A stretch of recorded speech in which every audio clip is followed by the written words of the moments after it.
So, hey friends, I lost sleep this past week over Spencer Dorn's post about Sedasys, which was a system that failed from Johnson & Johnson that was designed to automate sedation. It took over a decade to progress and it cost a lot of money. Made it into market with a limited amount of cases and immediately pulled from the market in 2016. And I had a lot of proximity to this product. I didn't develop it myself. I wasn't in the room where it happened, but I couldn't sleep last night, and this morning I had just a burst of creativity, and there's a whole bunch of stuff I have to do today. But I really felt the need to pull this together to you. So this is going to be a deep dive on the rise and fall of Sedasys. And I hope this is valuable for you, all my big brain medtech folks out there. And I invite you to engage this video in whatever way you feel led. Now, I'm not an expert in sedation or anesthesiology. I have seen quite a few surgical cases in Japan when I was directing front-end innovation for Johnson & Johnson before my exit. So let's go through a roadmap of where this discussion is going to take us today. I got my sketch pad so we can go into it. It's going to be nerdy. It's going to be fun. And I hope we all learn something from this experience. But yes, Spencer's post pulled up so many dormant thoughts. It's got tons of engagement, lots of reposts, and I figured I'd put my perspectives in the ring as well. I don't agree with Spencer on many fronts, though I think it's a wonderful post, and we'll actually drill into this as we go. But yeah, let's run into the overall plan. So I'm going to provide you a bit of context on what Sedasys is or was, and the goal or vision of automating sedation. Then we're going to go through some context actually from Dr. Fred Moll. He did a great video with Joe Mullings for Moon Surgical, but I think it provides a really good case study of how our industry is shifting from manual into robotics, into AI guided or smarter digital solutions, and why the market may become primed for automation of sedation.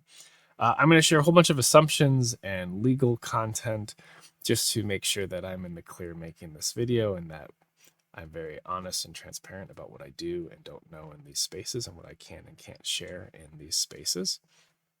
And then we're going to talk through the rise of the platform, the novelty of this solution that they proposed, and how that eventually drifted from what was developed and deployed.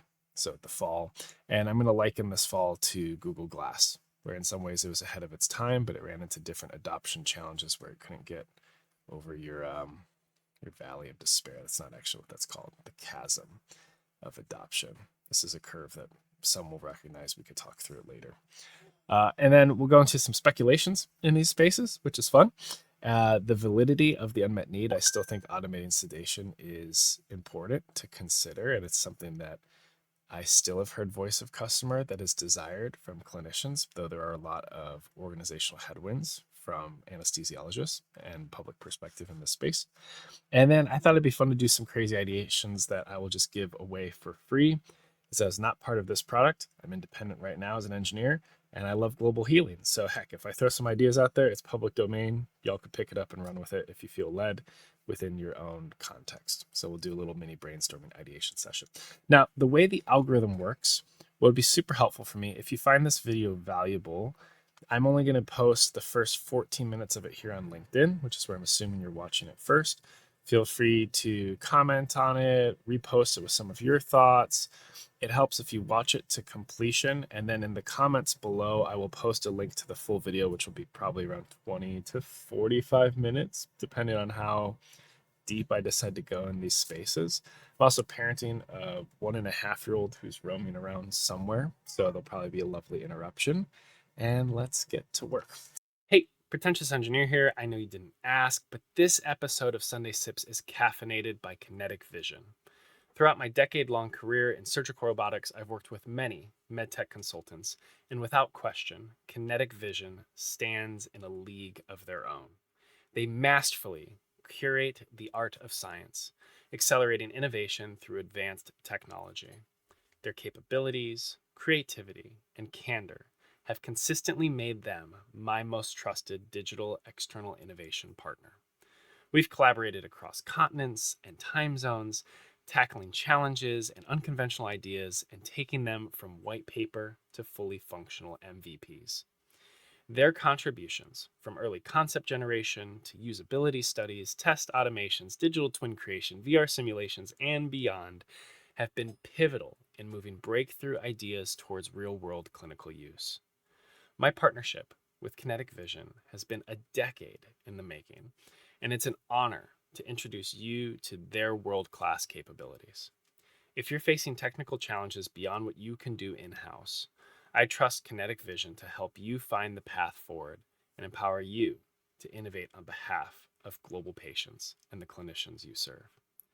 Finding the right partner to drive digital transformation within your organization and product pipeline is critical to the long-term success of a medtech business.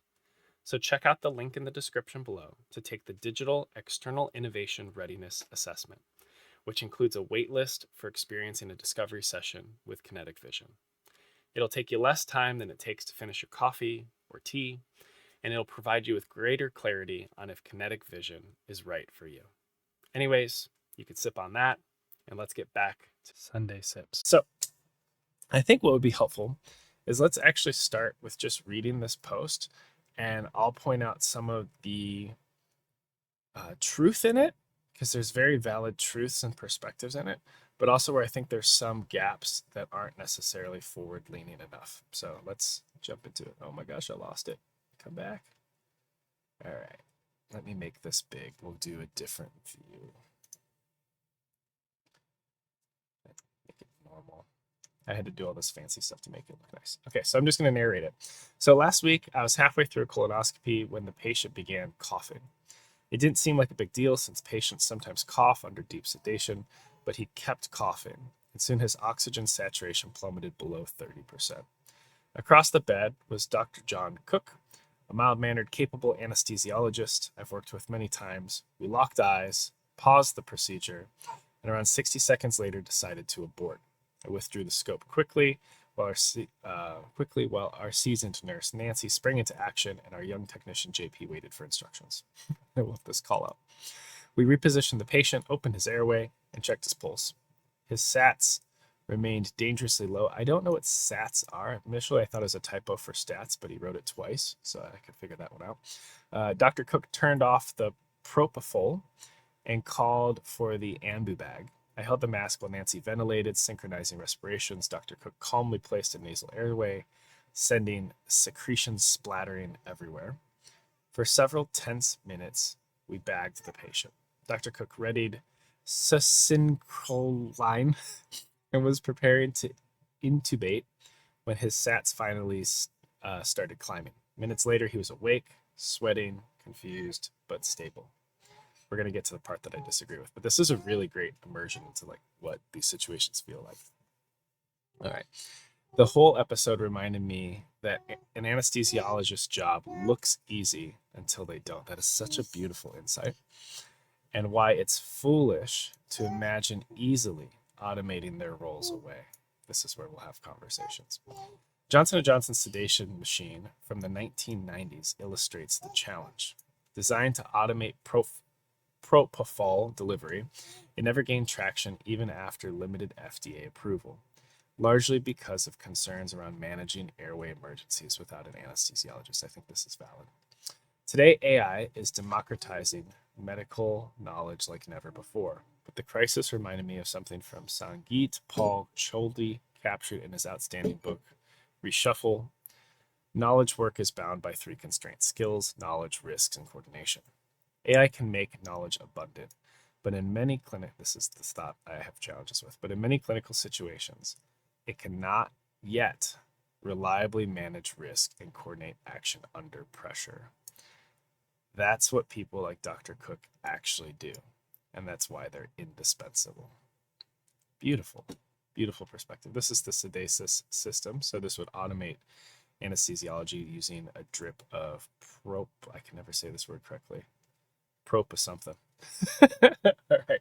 So that's a bit of context. Spencer, thank you for this great post. Thank you for sharing this clinical experience. My goal is not to cast any shade on you or your perspectives, but I am going to challenge some of these assumptions around being able to automate these corner cases of risks. So maybe let's jump back to the tablet. We'll pull that to the side, and then I'll click this magic button.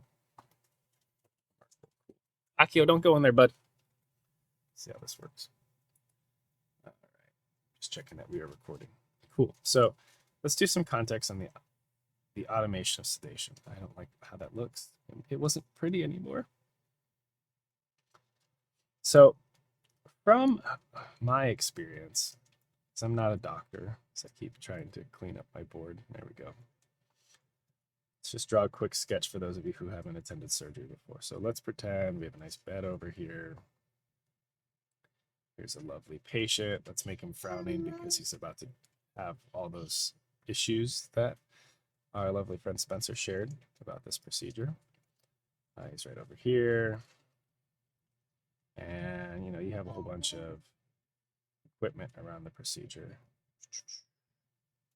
Then you'll have maybe, let's pretend he's getting a surgery as opposed to colonoscopy or something. So you got surgeon over here. They're going to have instruments going in through small holes. Let's do like real surgery as opposed to something that's lower risk like a colonoscopy. So he's got his instruments. Typically near the head, you'll have like a tube that goes into their mouth, and then you'll have an anesthesiologist's like workstation. Typically there's like a desk and a person. You like these quick sketches, and they'll sit on a chair and they'll hang out. The surgeon will do their thing. You'll have a circulating nurse back here doing their thing. Surgery's happening. You got your nice little laparoscopy over here so you could see inside the body. Very cool stuff. Surgery is awesome. I have attended quite a few procedures where this person right here is asleep. And I don't want to discount the severity, the fear, the reality of this situation. Like, this is a very real, high-risk situation that needs to be triaged and engaged, and it is fantastic that Dr. John Cook was able to make the right moves. There are also moments where anesthesiology is so routine that the system is kind of doing its thing, it's regulating, it's keeping the person under, and then the anesthesiologist is checking at certain points, looking at certain vitals and making decisions and adjusting. But then there's these long gaps. It is kind of it's like a hurry wait kind of situation where there's just a ton of idle time in the process, and then moments where you're checking the patient, you're getting them set up, you're pulling them off. Start and stop is more involved. So the desire to automate this, I think it is totally reasonable. Like, it makes sense to want to automate pieces of it, but you have to navigate. Like, if this is our distribution of, let's say, like, this is all good surgery. Most of the time it's really good. We'll say all of this is, we'll put this threshold as like, it's safe from here onward, okay? Routine and safe. What we're talking about is this really tiny corner case, which, let me make it a different color, where something absolutely dreadful happens. And all of a sudden, this person needs to like wake up and do something. This is why Sedasys had some challenges in the FDA, is because what happens in this situation when you have a system regulating, but all of a sudden you have to pull the tubes out, you have to engage the situation, you have to roll them over, you have to do these other interventions that I don't fully understand because I'm not an anesthesiologist. This is the corner case. And what I love, a different example of this situation that I like, this is the question that all my AI enthusiasts, I think, is, this is an airplane, in case you can't tell from my drawing. My big question is, could AI have landed a plane on the Hudson River? So for those of you who don't know, there's a great movie, I think it's called Sully, Tom Hanks, but you could just Google it. Like, there is a plane that was flying around New Jersey, I think, because that's where the Hudson River is. Y'all can correct me, we'll say it's New Jersey. And there's multiple failures. I think the engine got hit by birds and failed, and all the pathways presented to this pilot were to go to landing strips that were out of range. But then there was city all around. Like, everyone would die if you crashed into any buildings, right? And the pilot was able to discern to land in a very narrow waterway. This is supposed to be water. It's red water for some reason. I need to change my pen color back to black. This is why we don't mess around with colors. Now, the question is, in this point in time, would AI, because you have autopilot and things that exist in planes, have been able to take all these readings of engine failing, surveying the surroundings with optics, and discern the safest place to land is in this very narrow runway, even though there's like bridges and other crap around here, right? It's the same in surgery. These are these very extreme moments where you still want a pilot in the plane, that should be in the plane as opposed to on it. And you still want an anesthesiologist in the chair to wake up and engage. So, with all of those assumptions and context, let's go and watch this video from Dr. Fred Moll, because I think it's helpful for framing. We've already covered the automation of sedation a bit, and then I'll go into some assumptions and legals before we go into things that have been shared and not shared. So let's pull this up. I'll make sure my audio is working. This is a great post. It's like 53 seconds just to frame it. Let me make my head smaller. My magic buttons. There we go. And I'll also make sure audio comes through. Let me test that. And so I think Moon is showing the breadth of capability of employing both, human intervention via manual technique, robotic intervention to assist that manual technique, and an overlay of intelligence that can complement the surgeon in doing the best possible procedure for a whole variety of procedures that, that are interestingly, as I say, at the center of, robotics has some advantages, manual technique has some advantages. How do we combine those and put a control capability, on top of it to get the optimal outcome? Beautiful. Let me make this smaller again. And then we'll click our magic button. Boom. So what Fred's talking about, we're going from manual surgery to robotic assisted to, we're going to call it digital, I'll say AI guidance. So this is where the world is moving, but anesthesiology is still stuck right here in many capacities, from what I understand. And I don't have a full understanding of the entire landscape, because literally I watched this post yesterday from Spencer, lost sleep over. And I was like, okay, today we're talking about anesthesiology, I guess, from what I've seen in surgery. But what we can start to imagine, right? You have all this data that's starting to be generated. You have, if this is an instrument right here, you have your instruments can start to be smart and connected. You can have, this is your surgical tower. We'll call this a tower. This could start, these are Wi-Fi signs, could start to emit signals to connect these things. You could start to connect, maybe we'll say, put it over here, post-operative outcomes, spelled wrong.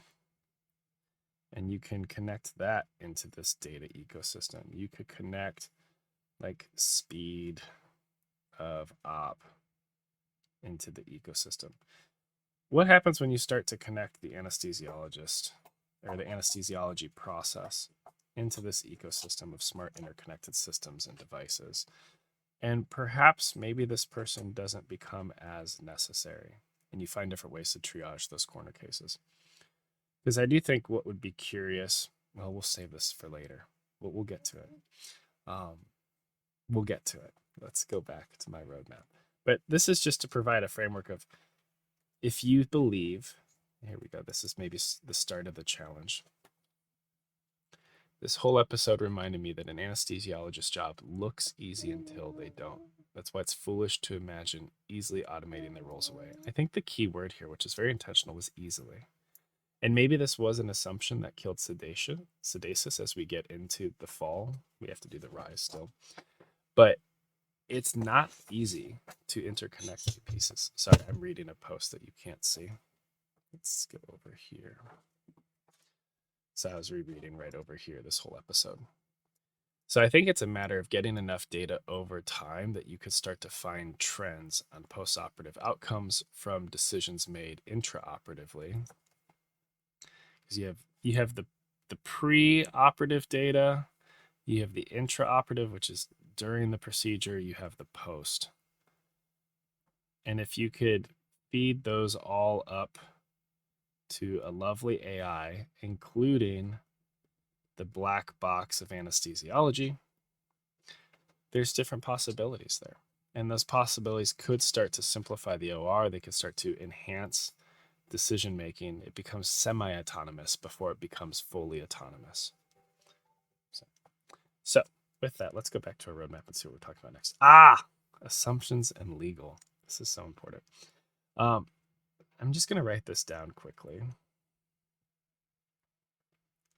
So I want to make sure that I'm in the green with what I share with all of you. Assumptions and legal, as we're really digging deep into some of these discussions. So first of all, I was never, let's go back to the fun view, never on Sedasys. But I was very close to it. Not in the room where it happened. So I saw the collapse of Sedasys from the other side. Like we had, I think this is fine to share. It would be silly if this wasn't fine to share. Like companies have multiple buildings, multiple offices, multiple spaces, right? You had the main Ethicon building where I worked, which had all of our testing rigs for device, and we'd have like our energy devices were all cuddled together. So Harmonic, NSEAL, which I worked on those. You'd have all of your mechanical devices like stapling. You had your life cycle group that like maintained devices when they failed in the field. And then we had this other building called Ashview. It kind of felt like, I can describe a building. It felt like what's it called? From Die Hard. It felt like that hotel in Die Hard. Like it just felt locked in the 80s. It was a really interesting building. Anyway, that building had like customer service and Sedasys. They were their own company within Ethicon. They were broken out and they had a great team working on things for a decade, progressing it. I was never in that building, but something happened in 2016, which I think I can share. That was when Sedation died. Sedasys, and I'll let you all inform. This is in the speculation space. Sedasys started to decline and eventually was publicly announced. No, they're pulling it from the market. And I'll do some undisclosed amount of time. This was when RAD was founded, Robotics and Digital, which is initially Verb plus Ethicon. And it wasn't shared exactly when, I'm not sharing when this all happened. I'll just let you know that I was in this world I can share. Yeah, I started working in 2016 in RAD. And RAD took over Ashview. So there was a huge reshuffle organizationally across medtech as J&J was trying to figure out what's our next decade play in surgical robotics. How do we move people, talent, resources, budget into this space aggressively? And it also was at a time when this platform was no longer pushed or propelled, and we'll get into this. So anyway, assumptions and legal. I was very close to members of this team. You hear things, it's a lot of hearsay. So I wanted to share a video that really captures what I know about sedation and the choices made and why, which I hope should make you laugh. For all you nerds. What say you, Pius? One hears many things, my lord. Whether the truth is among them is not clear. Spoken like a true politician. You will, I think, prove most useful, Pius. Yeah. So I heard many things during these really ugly, scary, wild days in 2016 and a little bit beforehand. So, all that said, the opinions I post in here are looking at this more as a case study of why a platform this big could go on as long as it did and fail, and where we have an issue with the innovation trifecta, which is something I continue to talk about. So, you have an unmet need, like clinically, we have a need to automate aspects of Sedasys from a cost pressure perspective and a reliability of outcomes. And we'll share the FDA PMA approval for Sedasys. And then you have technical feasibility, like your ability to actually feasibility, develop and deploy technology that meets that unmet need. And then the last area is your commercial viability. And this is where, like Google Glass, Sedasys died in this category. Now, your innovation trifecta is also wrapped in brand, which gives you pricing power in the market, a perception of quality and affinity to what you're building. The brand of Sedasys also took some huge public hits. So they took hits on brand, they took hits on commercial viability, reimbursement, as well as anesthesiologists lobbying against the platform, FDA allowing it to be released with lots of conditions that weren't expected. And those constraints, plus business constraints over here, collectively led to the fall in some capacity, which is not undisclosed. J&J never said like it failed because of safety reasons or anything like that publicly. Okay, so where do we go from here? And I hope this is interesting, friends. If those have made this far, either watching us on YouTube, you have to be watching on YouTube. Yeah, we're 25 minutes in. All right, so let's talk about the rise, the novelty of the solution. In the 90s, because this is when we started this platform, it like I can't draw a perfect timeline, so we'll just pretend it's 90s to 2000s. Wait, that would be 20 years. But sometimes you don't, one hears many things. In the late 1990s. Okay, that becomes a little bit closer because it was killed in 2016, dead. So let's just say 1998. That still seems like too long of a time frame. I thought it was progressed for a decade. 20 plus question mark. And the costs question mark. I don't know how much went into this platform. But this is like one of the fallacies that I wanted to talk about. So maybe we're just jumping into the fall as opposed to the rise. It's related. Let's talk about this gap right here. That's what I want to talk about. How do you continue to progress something that maybe you shouldn't progress? And I think this is one of the failings of EMVP or EMPV, which is your estimated net present value of an innovation. And this is something I learned from great friend Paul Ritchie. So shout out to Paul. Paul's good people. He was in charge. Let's make sure he's good. Oh, how'd you find that? He's fine. He was in charge of a lot of mergers and acquisitions and other cool stuff. So he's kind of like my M&A finance mentor guy. He's touched a lot more of J&J's business than I could possibly imagine. And one of the things he was telling me about when he was teaching me EMPV in one of our calls was one of the gaps. Oh my God. Oh. Okay, we're still good. One of the challenges with this calculation, Akios is low. Come back. My tablet's being silly. Give me a second.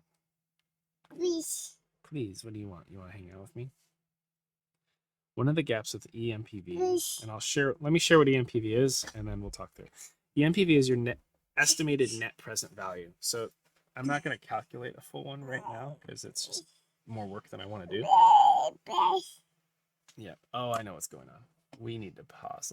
Hey, it's Joe from the future, and in the amount of time it takes Joe from the past to change this little baby's diaper, I thought I could tell you a bit about our second sponsor for the Big Brain Club. So let me just start this up right there, and we will see Joe recognize that he does, in fact, need to change this poopy diaper.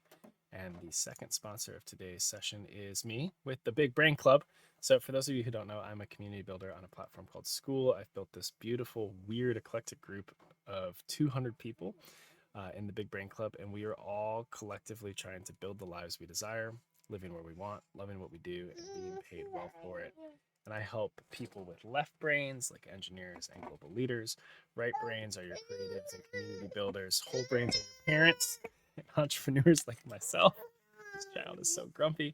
And I provide them a free assessment so that they can get their life into the green. So I baseline how undefined their life feels. Do they have a lot of unknown unknowns they don't know how to solve?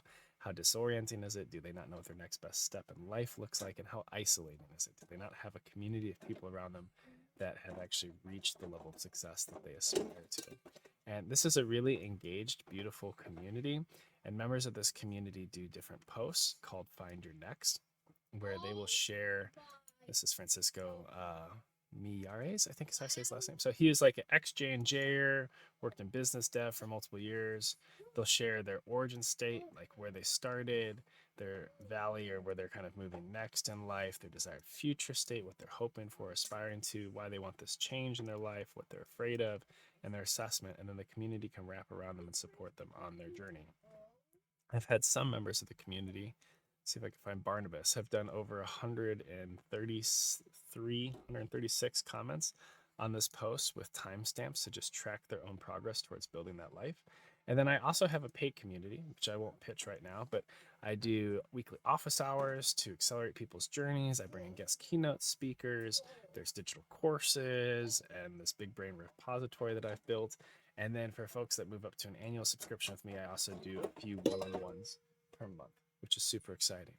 But anyway, that is the Big Brain Club. I highly recommend you check it out if you have a big brain, which you likely do if you're watching this content about sedation. And hopefully Joe's on his way back. Is he coming? Oh, he's still got a ways. What else can I talk about? Well, let's just zip to it. Fast forward. Times 8. Come back, Joe. 1632. There he is. All right. See you on the next one. Okay. Mischief managed. We have changed the diaper, and it has also provided me enough of a pause to figure out what I want to talk about. No, you're not allowed to be sad. We just start. No. Here, drink. Anyway, I figured out what I want to talk about next. Go ahead. Yep, please. Please. Yeah, let me get you some more Cheez-Its, okay? Is that gonna make you happy? Here. All right, go for it. Cheez-Its and water. Go have fun. You're good. I want to talk about science. Yeah. Okay, fine. I'm going to talk about science with you. Come here. He knows what he wants. Okay. So, what I want to talk about is why the fact that Sedasys kept moving forward was, to me, a bit of an enigma. We'll talk about the fallacy with EMPV and what it is. But typically, from a balance sheet perspective, how do I want to describe this? Like J&J, it took me many years to learn that J&J is not, I'm going to talk about both sides of my mouth, like an innovative company where you find an unmet need. I wrote that backwards. An unmet need, and then you design tech, and then commercialize. It happens, and there's incredible design engineers and people that do that. I do it. Me do that as well. But also, we typically look at different med tech companies that have burned down a lot of the risks of finding the unmet need, developing the technology, getting through the FDA with the promise of commercial viability, and then we do an M&A. We acquire the company, and then we scale the hell out of commercialization. I keep saying we. I don't work for J&J anymore, but it's ingrained in my soul. We scale it and push it out to our large market, and we play the power of our brand, J&J's brand. That is the way. There are exceptions where we do work across the unmet need, tech, and comm. But also there's this not designed here external innovation approach. So the reason I share all that, the fact that Johnson & Johnson was able to continue with Sedasys so flipping long is really incredible, as opposed to just canning it at different points. Like they kept pushing to the next milestone and the next milestone. They ring looped the finances of it to keep it moving for a very long time. This was a huge play. So for the ship to sink was a big hit, right? For it to go under, right as you have robotics rad coming up. Very curious timing. So one of the reasons I think it continued though was this idea of EMPV. So EMPV, we're gonna say this a third time now that I'm done changing the diaper. You're basically looking at, if I have money right now and I can invest the money right now, and there's some probability of success that what I invested in will eventually realize financial success. Like you can hit a total addressable market, you'll get revenue at this date.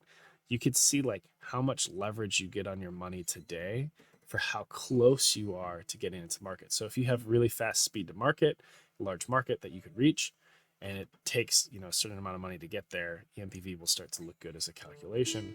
If it takes longer to get out there, you have to have a huge market for that same money to be worth investing versus something short-term, faster money grab.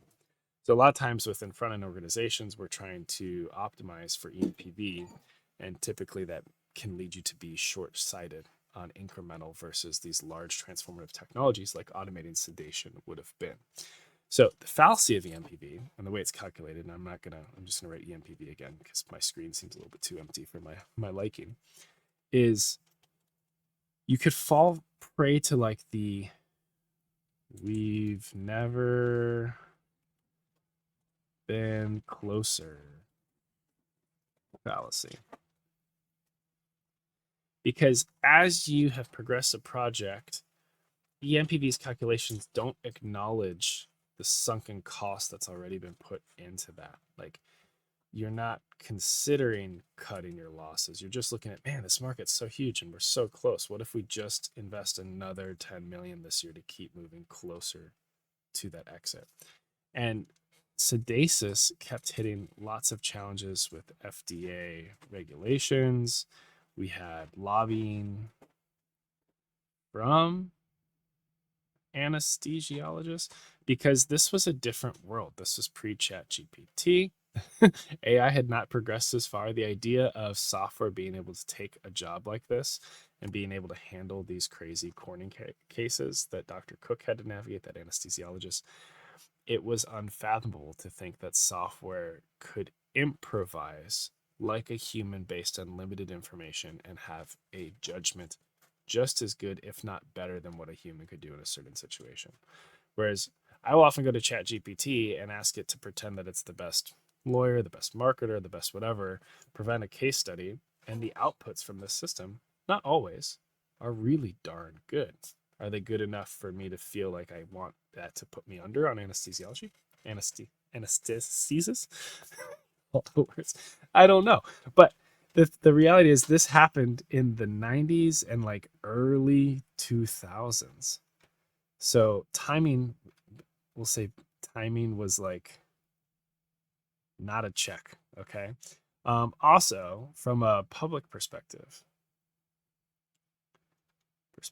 again, we're tending towards speculation, friends. Like this was during the middle of all this was like the death of Michael Jackson. This is all the hearsay that I heard, right? Michael Jackson, which was related to differing drugs from an anesthesia perspective.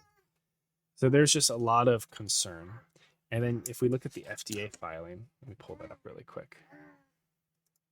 Let's go big. My son seems happy, so I love that.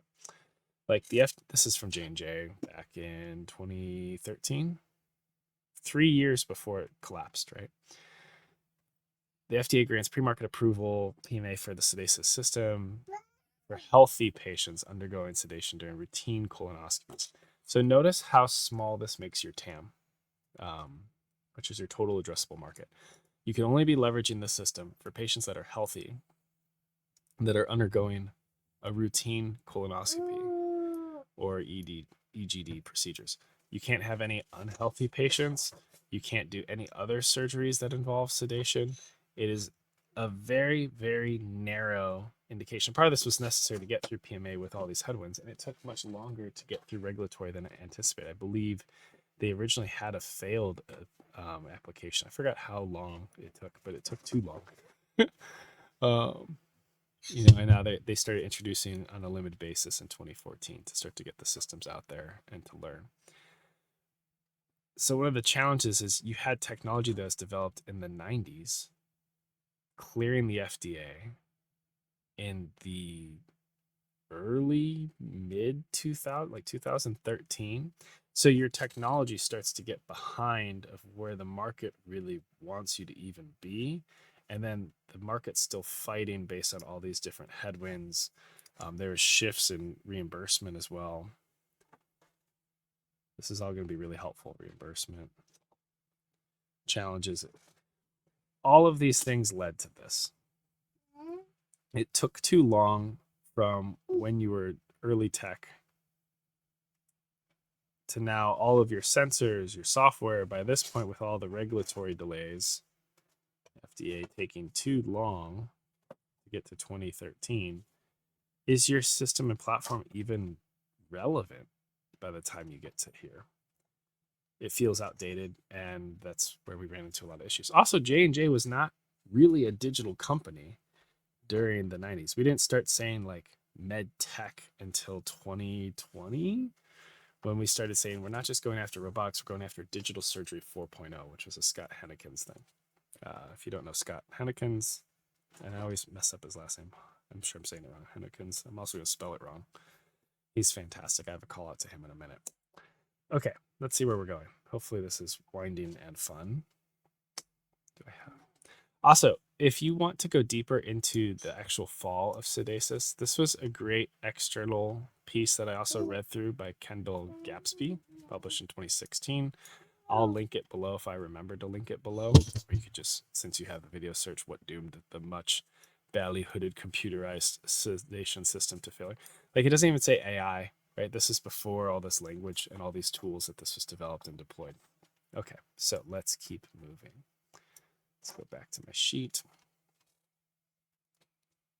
Let's go to this view. Let's go back to the very start and see where we're moving next. I love this picture. All right.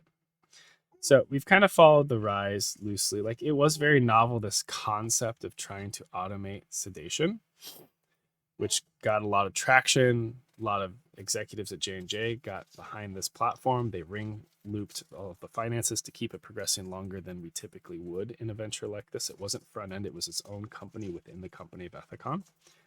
And then the fall is like, it's ahead of its time, but then it became behind in its time just based on how much the FDA delays impacted where the technology was that we were commercializing and where computers and sensors and AI and everything were in the mid 2000s. We'll call it mid.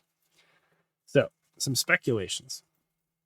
We kind of went through that with EMPV and the idea that we've never been closer. So we're just going to keep doubling down over and over again as it passes from leader to leader. We're going to keep moving through the FDA. We're going to keep progressing this. Meanwhile, robotics as a potential market became more and more of a business priority. Wow, these are amazing. I don't even know if these are. Became more and more of a business critical priority because we were, and this is common domain, like when you have laparoscopic procedures converting over to intuitive, you lose market. So we could only not be in the robotic space for so long before the need for Otava became business critical. And that required us to maybe shift where's our next 10 years of R&D look. Because I started in Otava in 2016. It's almost 2026. We've just started our first Inhumans for, we got through de novo IDE. We're starting in human clinical trials. When will this system be commercialized in a limited release? I do not know, right? So that's an area where like this was another 10-year play. Is the 10-year play in automated sedation? Is it in robotics? Okay, so I want to talk through the validity of the unmet need. Yeah, I know. You're very excited, obviously. I'm excited. automating this seems a heck of a lot more feasible today than it did then. Now, J&J has probably a really great patent wall or moat that they've put around this in some capacity. So whether they turn this capabilities back on or somebody else picks it up or a startup gets acquired, like there's lots of ways to move around these spaces to find different ways to make it semi-autonomous. But one interesting experience I had, and I'm going to say that I think it's okay to share this with a customer because it was kind of unexpected and it was off path. I was in my very early days supporting robots doing robotics control. So I was at Ethicon bringing our instruments to life, and then I had the privilege of going to Google campus to seeing the initial robot made by Verb Surgical, connecting with that team, trying to automate different test methods, really cool, nerdy stuff. And being that was truly like a huge, well-funded build-to-buy startup, really interesting people came through the room, right? And there's one magic day where Scott Hunnekins, gotta watch a video to learn how to say his name right. He's a great guy. He was basically the CEO of Verb Surgical. He's building out that team. And he was doing like a parade with clinicians, but also like hospital network owners to basically share his vision for digital surgery 4.0 and where this platform could go, showing them the architecture, all the things I can't share because J&J is very closeted about it. And at the end of the discussion, and this is something fun that I will share that I think is okay, he just kind of loosely asked, like, you've seen all of this. You've seen the world we're building. You know, like, what else do you care about? Like, just like open-ended, like kind of fishing for like, what other problems do you have in your world? And one person shared, it's like, you know, it would be really amazing if you could automate sedation. Like, just, it would be fantastic if you could do that. And I was dying, like laughing behind a workbench programming to myself because I don't know where that voice of customer went with him and the thing. Room where it happened was not me. But I was laughing because literally like Sedasys had just evaporated a month prior to that conversation. And it just shows like innovation is very circular. There we go. Right? There's a circle of like, do it, like we need it, and then work on it, and then no, and then yes. And you just keep looping through this. Like the market still wants this in some capacity, but timing, legality, FDA clearance, reimbursement, there's so many aspects that killed this project, as well as the technology just being ahead of its time and behind its time from a tech development perspective. And you know, if someone were to create a startup in these spaces or build to buy, it would be a very curious play. So let's talk through some crazy ideation. Just spitball something fun to end this. We are almost 45 minutes in, so apparently this was a nice technical space to just vamp on for a little bit. I think, let's put Da Vinci on a table for a minute, put that on a shelf. Or the robotic systems that have different architecture. So you either have like CMR surgical where they have multiple, let me draw pictures for all of you who don't know these things. So right now I'll say there's like 3 main I'm going to say robot. Oh my God. 3 main robotic ecosystems. This is important. And did I get it right? We're going to leave it. Check. It's too early. There's other work I have to do anyway. There's 3 main robotic ecosystems. Okay. So the first one, this is your intuitive. We'll say like Dev 5, for instance. So you have a table, you have a patient, super happy on the table, speed drawing, right? And then you have this nice, really big boom that comes up, and the arms come from above. And they don't stab the patient with spears. There's nice tools on here. So this is the Da Vinci boom architecture, and there's different advantages of it. But it does have a large OR footprint. Now, you have another architecture, which, so we'll call this CMR, and I think there's other players that are adopting this as well. Hugo made a go at it, but I don't think they did a good job compared to CMR, because they just have like 4 mini Da Vinci. It doesn't really help. Fine, fine. You just really want to be in the middle of this. That's fine. So again, we have our happy patient over here with his squiggly body. With CMR, you have these nice little pedestals. Speed drawing. Buddy. Do you want to be on me or no? It's kind of like inside or outside.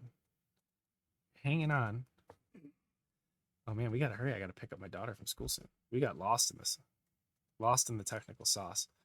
I'm so excited to see who actually makes it through this whole thing and starts commenting of like, I worked on sedation in 1992 and you're completely wrong. And I'll be like, great. Okay.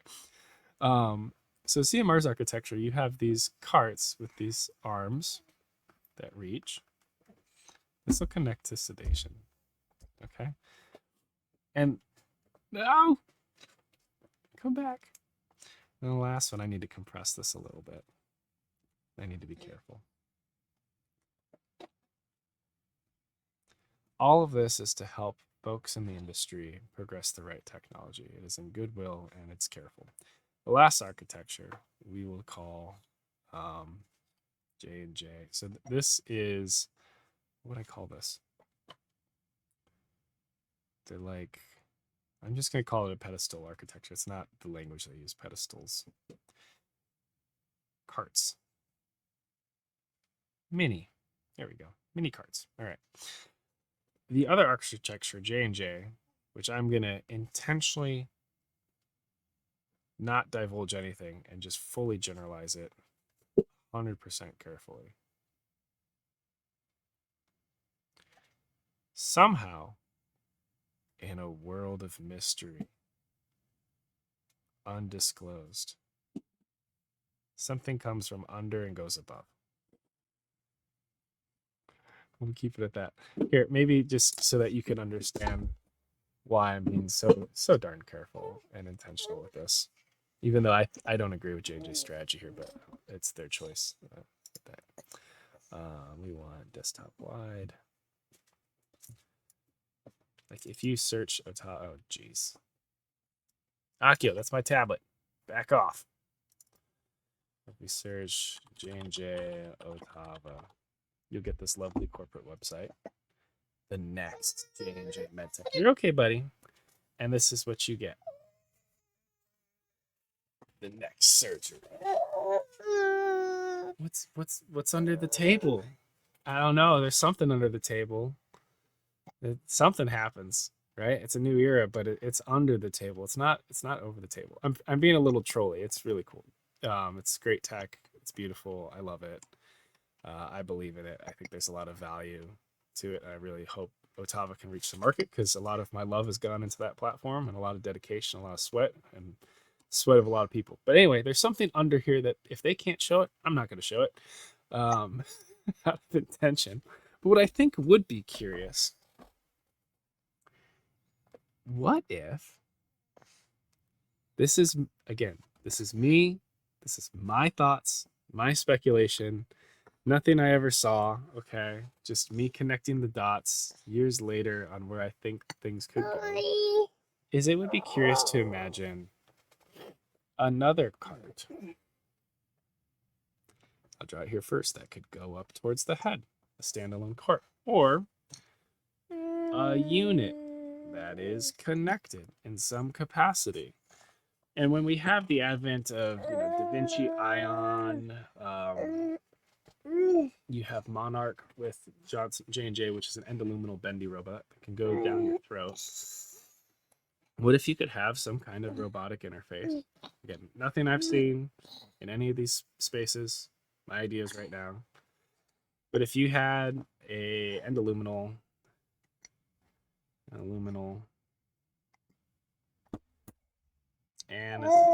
anesthesia robot that could deliver anesthesia and monitor it, and we also have I think an IV. I don't fully understand how anesthesia works from a workflow perspective and from a chemical perspective. Not an expert there, just seeing pieces. But if you had something integrated to your table or something as a cart you could roll in to augment this experience, what would be curious is if you have multiple of these set up. Like this is starting to go towards like the ASC space, augmented surgical center spaces. If you could have this attachment, this cart, physically or remotely controlled, so now you're getting the telesurgery to put it into somebody's mouth and then have a circulating nurse or someone install an IV if that's part of the stack as well. You could have one anesthesiologist monitoring 10 systems, right? You have 10 surgeries going on in parallel. And this one anesthesiologist's job is to make sure that everything is in the right spot, the vitals are good, they're monitoring multiple patients remotely. They could be monitoring patients in different states, different countries, and they could just be there for these extreme corner cases that our lovely friend Spencer talked about. And imagine if this system had all the data, was available, where you could have the surgeon is sitting right here. Surgeon, he's locked in, right? He's in his little console.